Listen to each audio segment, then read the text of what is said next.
Picture this.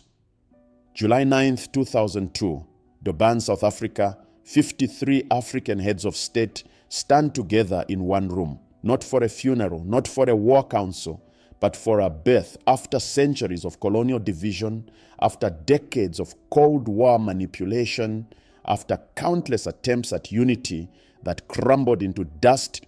Africa is trying something it has never successfully done before. One continent, one voice, one future. But here's what they don't tell you.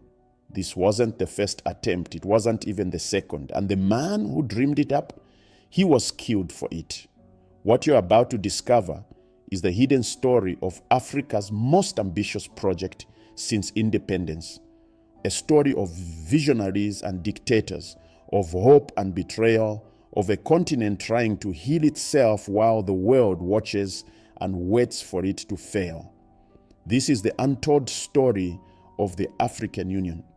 Welcome to Africa Hidden History. I am your guide through one of the most significant moments in modern African history, a moment that gets barely a footnote in world history books, but represents something profound, Africa's attempt to reclaim its destiny.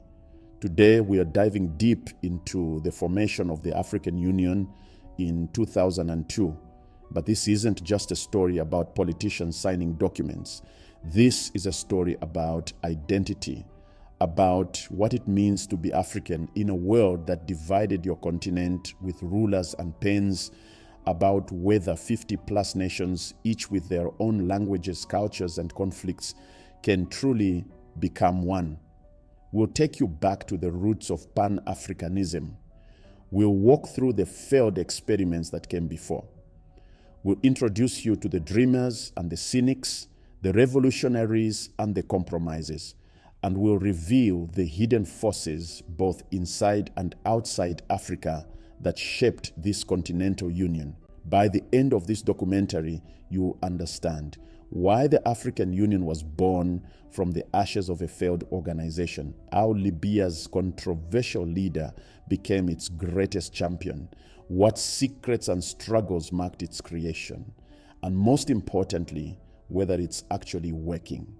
Because here's the truth most people miss. The African Union isn't just about politics. It's about post-colonial healing. It's about whether Africa can write its own story or whether it will forever be written by others. Let's go back to where it all began. The year is 2002. The world is reeling from September 11th. America has invaded Afghanistan. The war on terror dominates global headlines. In this new world order, Africa is once again being overlooked. But if you zoom into the African continent itself, you see something different. You see a continent in transition. Apartheid has been dead for less than a decade. Nelson Mandela is no longer president, but his rainbow nation dream still echoes. Zimbabwe is descending into chaos under Robert Mugabe. Sierra Leone is emerging from a brutal civil war. Rwanda is still counting its dead from the 1994 genocide. This is a continent carrying the weight of its recent past. Colonial borders drawn by Europeans in the 1880s still divide ethnic groups and create tension. The Cold War has ended, but its proxy conflicts left Africa littered with weapons and fractured governments. To understand why the African Union matters, we must understand what colonialism did to Africa. Before European colonization, Africa had kingdoms, empires, trade networks. From the Mali Empire to the Kingdom of Congo, from Great Zimbabwe to the Ashanti Confederacy, Africa governed itself. Then came the Berlin Conference of 1884 to 1885. 13 European nations and the United States sat in a room in Germany and carved up Africa like a birthday cake. No Africans were invited. No African voices were heard. They drew straight lines across maps, cutting through ethnic territories, separating families, creating artificial nations. The scramble for Africa wasn't just about taking land, it was about erasing African identity and replacing it with European control. By 1914, only 2 African nations remained independent, Ethiopia and Liberia. The rest were colonies ruled by foreigners, their resources extracted, their people subjugated. But colonialism did something else. It planted an idea in the minds of Africans. Maybe our artificial divisions make us weak. Maybe our unity is our strength. The dream of African unity didn't start in Africa. It started in the diaspora. In the late 1800s and the early 1900s, enslaved Africans and their descendants in the Americas began asking dangerous questions. Who are we? Where did we come from? What connects us? Leaders like Marcus Garvey in Jamaica, W.E.B. Du Bois in America, and George Padmore in Trinidad started preaching a radical idea. All people of African descent share a common struggle. And that struggle requires unity. They called it Pan-Africanism, the belief that Africa and its scattered children must unite politically, economically, spiritually to resist oppression and reclaim dignity. By the 1945 Pan-African Congress in Manchester, England, African leaders on the continent itself were joining the movement. Future presidents like Kwame Nkrumah of Ghana and Jomo Kenyatta of Kenya attended. They made a declaration. Colonial rule must end. African independence must begin. And when it does, Africans must unite. Between 1957 and 1975, the map of Africa transformed. One by one, colonies became countries. Ghana became independent in 1957 under Nkrumah's leadership. Then Guinea, then Nigeria, then Congo. By 1960, known as the Year of Africa, 17 nations gained independence.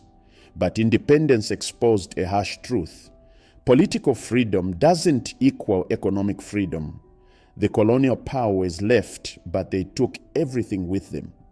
Infrastructure, institutions, trained professionals gone. What remained were artificial borders, ethnic tensions, and economies designed to serve European industries, not African needs. The new African leaders faced an impossible question. How do we build nations from the ruins of colonialism? Nkrumah had an answer: unite. Not 50 separate weak nations, but one strong continental government. He famously said, "We must unite now or perish." He envisioned the United States of Africa, one currency, one military, one government. But other leaders weren't ready. They had just won their independence. They weren't eager to surrender it to some supranational authority. The debate came to a head in Addis Ababa, Ethiopia, in May 1963. 32 newly independent African nations gathered. Two camps emerged. The Casablanca group, led by Nkrumah and including radical leaders like Egypt's Nasser and Guinea's Sekou Touré, pushed for immediate political union, strong centralized power. The Monrovia group, led by more cautious leaders like Nigeria's Abubakar Tafawa Balewa and Ethiopia's Haile Selassie, wanted cooperation, not integration. They believed in sovereignty first, unity second. The Monrovia group won. On May 25, 1963, they formed the Organization of African Unity, the OAU. Its mandate was noble: promote solidarity, coordinate development, eradicate colonialism, defend sovereignty, and promote international cooperation. But here's what was missing: teeth. The OAU had no real power. It couldn't intervene in conflicts. It couldn't punish dictators.